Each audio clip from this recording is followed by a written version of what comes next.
Hello students, my name is Saurabh और आज की इस वीडियो में मैं class 10th economics chapter second sectors of Indian economy complete करूंगा, जो कि 7 मार्क्स का आ रहा है। तो इससे पहले मैं आपको ये बता दूं कि वेटेज क्या क्या रहेगा कौन से चैप्टर्स का। तो देखिए, डेवलपमेंट्स मात्र 2 नंबर का आ रहा है, तो इस पर ज़्यादा ध्यान देने की ज़रूरत नहीं है। आपको मेन किस पे फोकस करना है, सेक्टर्स ऑफ इंडियन इकोनॉमी, जो आज मैं कंप्लीट कराऊंगा। ये 7 मार्क्स का है। मनी एंड क्रेडिट, इसकी ऑलरेडी वीडियो अपलोड कर चुका हूँ, ये 6 मार्क्स का है। ग्लोबलाइजेशन एंड इंडियन इकोनॉमी, ये 5 नंबर का है, तो ये भी आज मैं कंप्लीट कर दूंगा आज। तो और ये चैप्टर कटा हुआ है, चैप्टर 5। तो देखिए, आपको टोटल कितने चैप्टर्स पढ़ने हैं, 4 चैप्टर पढ़ना है और 4 चैप्टर मिला के आपके 20 नंबर के हैं, जिसमें सबसे ज़्यादा जो वेटेज आ रहा है सेक्टर्स ऑफ इंडियन इकोनॉमी। तो इसको ध्यान से करना है। और बाकी ये चैप्टर ऑलरेडी करा चुका हूँ और इसको आज अपलोड कर दूंगा। तो सबसे पहले जानते हैं सेक्टर्स कितने होते हैं इकोनॉमी में। तो 3 सेक्टर्स होते हैं, primary sector, secondary sector and tertiary sectors.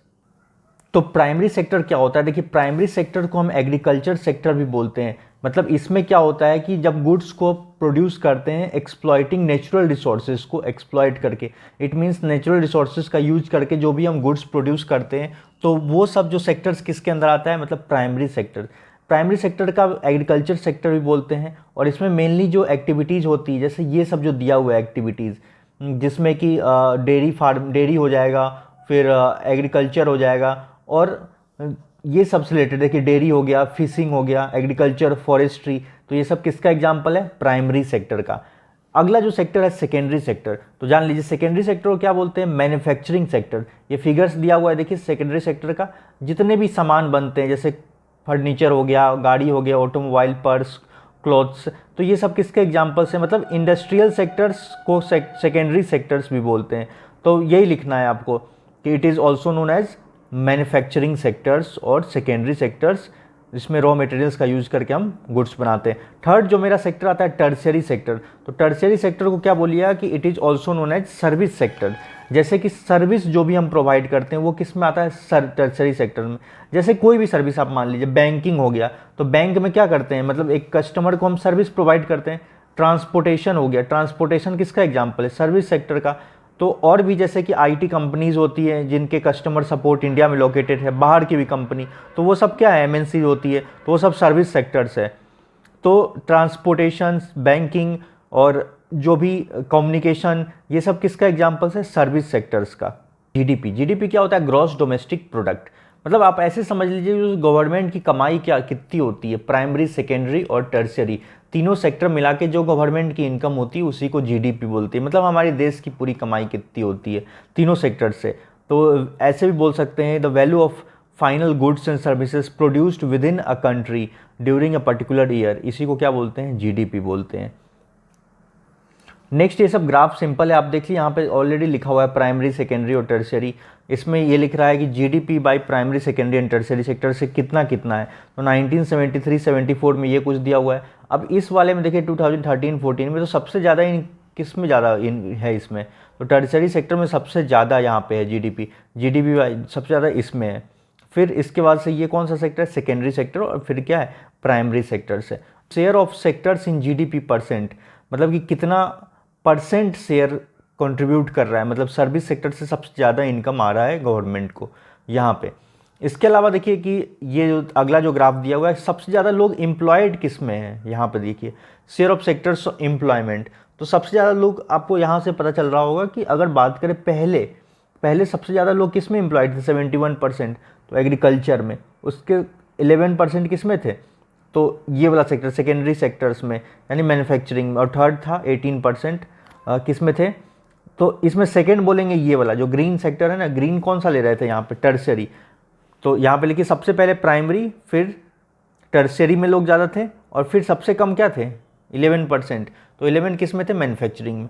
लेकिन ये ग्राफ इधर अगर आ गया तो इधर देख लीजिए, अभी के टाइम पे 2017-18 में सबसे ज़्यादा लोग किस में वर्क कर रहे हैं? एम्प्लॉयमेंट सबसे ज़्यादा किस में है? तो ये देख लीजिए 44% किस में? प्राइमरी में। मतलब खेती बाड़ी में लोग बहुत ज़्यादा है, क्योंकि देखिए बेरोजगारी इतना है, जॉब नहीं है, तो लोग सब खेती बाड़ी इसमें ज़्यादा एग्रीकल्चर सेक्टर में एम्प्लॉयड है, अभी का जो डेटा दिख रहा है इसमें। फिर 25%, फिर 31%, उसके बाद क्या है? सर्विस, फिर ये। नेक्स्ट यहाँ से आपसे क्वेश्चन आ सकता है अंडर एम्प्लॉयड, या एक चीज़ क्वेश्चन आता है डिसगाइज्ड अनएम्प्लॉयमेंट। इसका डेफिनेशन यहाँ दिया हुआ है, इसको समझ लीजिए।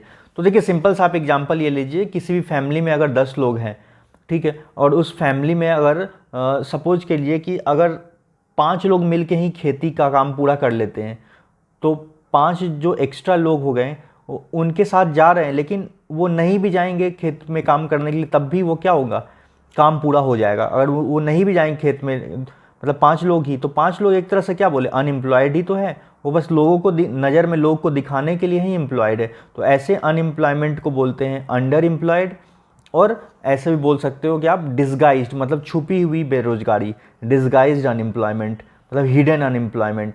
अब एक और एग्जांपल समझ लीजिए, जैसे कि सपोज कर लेते हैं किसी भी फील्ड में, जैसे किसी फैमिली में 5 लोग हैं, 5 पर्सन्स है।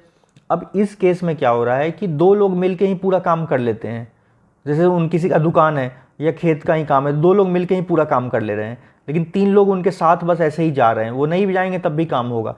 जो 3 लोग क्या हुए, एक तरह से अंडर एम्प्लॉयड बोलेंगे, अंडर एम्प्लॉयड। तो इसमें लिखेंगे कि more people, so even if you move a few people out production will not be affected, मतलब कुछ लोग को हटा भी देंगे तो कोई फर्क नहीं पड़ेगा। तो other words workers in agriculture sector को ही क्या बोलते हैं, अंडर एम्प्लॉयड। तो समझ में आ गया होगा। या डिसगाइज्ड अनएम्प्लॉयमेंट, ज़रूरत से ज़्यादा लोग उसी में इन्वॉल्व हैं जबकि वो नहीं भी रहेंगे तब भी। तो लिखेंगे कि it is a type of unemployment in which more persons are employed in a particular work than the required. और इसमें ज़रूर एग्जाम्पल लिख के एक्सप्लेन कर दीजिएगा ये वाला।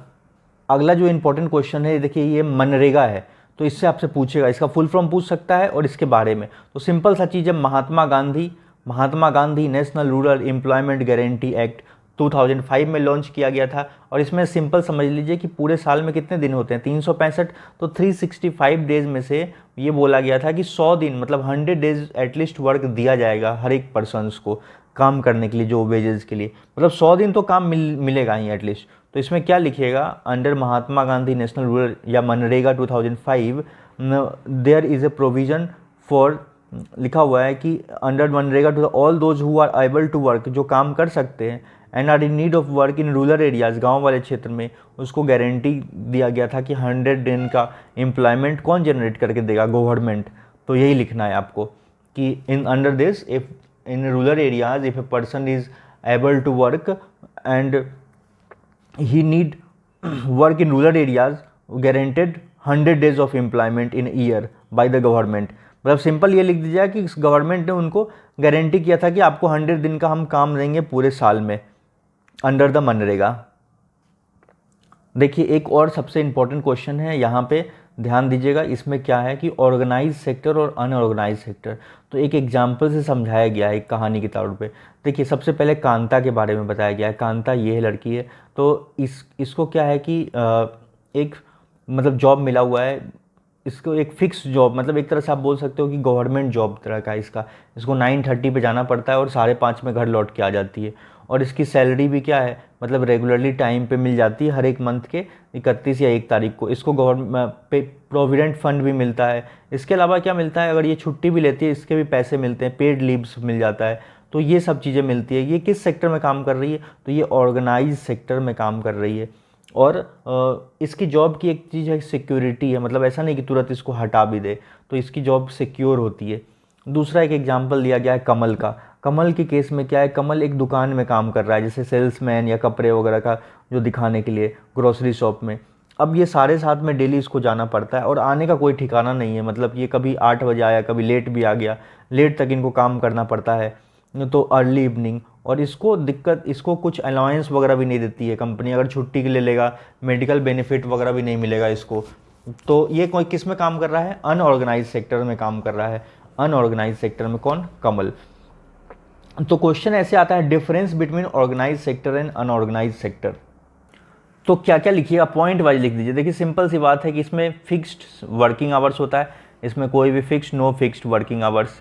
इसमें क्या लिख दीजिएगा, पेड हॉलीडेज, मतलब छुट्टी लेंगे तब भी पैसा मिलेगा। अनऑर्गेनाइज में क्या मिलेगा, नहीं मिलेगा, नो पेड हॉलीडेज। इसमें मेडिकल फैसिलिटीज़ आर प्रोवाइडेड, इसमें नो मेडिकल फैसिलिटीज़ आर। लेकिन इसमें लिखिए ऑर्गेनाइज सेक्टर में जॉब सिक्योरिटी होती है, there is security of job. अब इसमें there is no security of job, जब काम नहीं रहेगा तो ये लोग क्या करेंगे, आपको निकाल देंगे कंपनी से, कपड़े की दुकान या कोई भी सीजनल में। तो ये सब कुछ मेन पॉइंट्स है। नेक्स्ट कुछ इंपॉर्टेंट क्वेश्चन देख लीजिए, ये सब बहुत ही इंपॉर्टेंट क्वेश्चन है। जैसे डिस्गाइज्ड अनएम्प्लॉयमेंट क्या होता है, explain with an example in urban areas और रूरल एरियाज में। तो disguised unemployment is a type of unemployment where more people are employed और वर्किंग देन नेसेसरी, जितने ज़रूरत है उससे ज़्यादा लोग वहाँ पे आ जाते हैं काम करने के लिए। Where they are made to work less than their potential, और उनकी जितनी कैपेसिटी है उससे कम ही तो काम करेंगे क्योंकि काम बढ़ जाता है इतने लोगों में। This situation is known as hidden unemployment. ठीक है, एग्जाम्पल दिया गया है कि इन रूरल एरियाज़, गांव वाले क्षेत्र में, जैसे एक फैमिली है जिसमें 9 लोग हैं, 9 मेंबर्स है, एक सेम एग्रीकल्चर प्लॉट में काम कर रहे हैं। Even if 4 of them are withdrawn, 4 को हटा देते हैं भी है, तो कोई भी वर्क में क्या होता है, कोई रिडक्शन नहीं होगा, आउटपुट उतना ही मिलेगा जितना पहले लोग कर रहे थे। तो each one is doing some work but no one is fully employed. सब तो कुछ ना कुछ काम करे लेकिन पूरा पूरी एम्प्लॉयड कोई नहीं, मतलब लोग के नज़र में है बस कि वो सब काम करते हैं, लेकिन वो कम्प्लीटली मतलब कि एम्प्लॉयड नहीं है कोई भी। In urban areas this type of unemployment could be seen mostly in service sector. Service sector में इस तरह के अनएम्प्लॉयमेंट देखे जाते हैं। A family has all its member working in one shop और a small business but it could actually be managed by few members.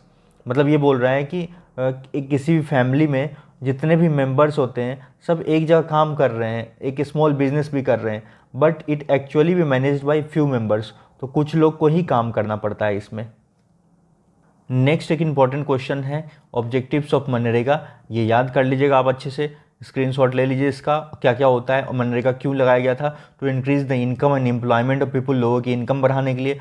Every state या region can develop tourism, regional craft, IT for additional employment. Central government made a law implementing right to work in 200 districts. और मनरेगा जो था, इसमें main तो ये point है इसका कि मनरेगा क्या बोला था कि 100 डेज का एम्प्लॉयमेंट प्रोवाइड करेंगे। अगर वो एम्प्लॉयमेंट नहीं देता है तो लोगों को अनएम्प्लॉयमेंट अलाउंस देगा। अलाउंस मतलब फ्री का पैसा देगा, मतलब अगर नहीं दे पाता है तो ऐसे ही उनको पैसा देना पड़ेगा। अगला क्वेश्चन है, देखिए तो सिंपल, आप सुनते भी आ रहे होंगे कि डिफरेंस क्या होगा पब्लिक और प्राइवेट। तो पब्लिक सरकारी कंपनी होती है, प्राइवेट पर्सन की कंपनी होती है। तो इसका पब्लिक का काम क्या होता है, पब्लिक के भलाई के लिए काम करेगी गवर्नमेंट की कंपनी, वेलफेयर के लिए, और प्राइवेट अपनी भलाई के लिए काम करती है। अर्न मैक्सिमम प्रॉफिट, मेन क्या होता है उनका मोटिव ये होता है कि मैक्सिमम हम प्रॉफिट चाहें, और इसको मैनेज करती है गवर्नमेंट को, और इसको कोई प्राइवेट पर्सन या इंडिविजुअल करता है। और इसका कुछ एग्जांपल हो गया पब्लिक सेक्टर का, sectors provide facilities like education, health हो गया, फूड सिक्योरिटी, ये सब, BSNL, ये सब इसका एग्जांपल है। और प्राइवेट क्या क्या होगा, consumer related goods, TISCO, Reliance, ये सब। और ये लास्ट क्वेश्चन है, इंपॉर्टेंट क्वेश्चन है कि किस तरह से वर्कर को हम प्रोटेक्ट करते हैं अनऑर्गेनाइज सेक्टर में, जिसमें कोई गारंटी नहीं है कब जॉब मिला नहीं मिला। तो अलग अलग एरियाज़ का लिया गया है, रूरल एरियाज़ में कैसे करें, अर्बन एरियाज, SC ST को। तो रूरल एरियाज़ को, गाँव में क्या होगा कि अनऑर्गेनाइज सेक्टर्स क्या होता है, मतलब कि comprises of landless agriculture labour, मतलब जिनके पास ज़मीन भी नहीं है, वो खेती वगैरह कर रहे हैं। और तो इसमें क्या होता है कि 80% जो होता है ना, rural house hold in India are in a small and marginal farmer category. और दीज फार्मर्स को क्या करती है गवर्नमेंट, सपोर्ट करती है, मतलब सीड्स देती है, एग्रीकल्चर इनपुट देती है, स्टोरेज फैसिलिटीज़ वगैरह ये सब देती है। अर्बन एरियाज़ में क्या करेगी, देखिए गाँव वाले क्षेत्र में सिंपल सा समझ लीजिए कि सीड्स दे देगी, बीज, और एग्रीकल्चर इनपुट जो मशीन वगैरह देगी वो गवर्नमेंट हेल्प करेगी उसकी।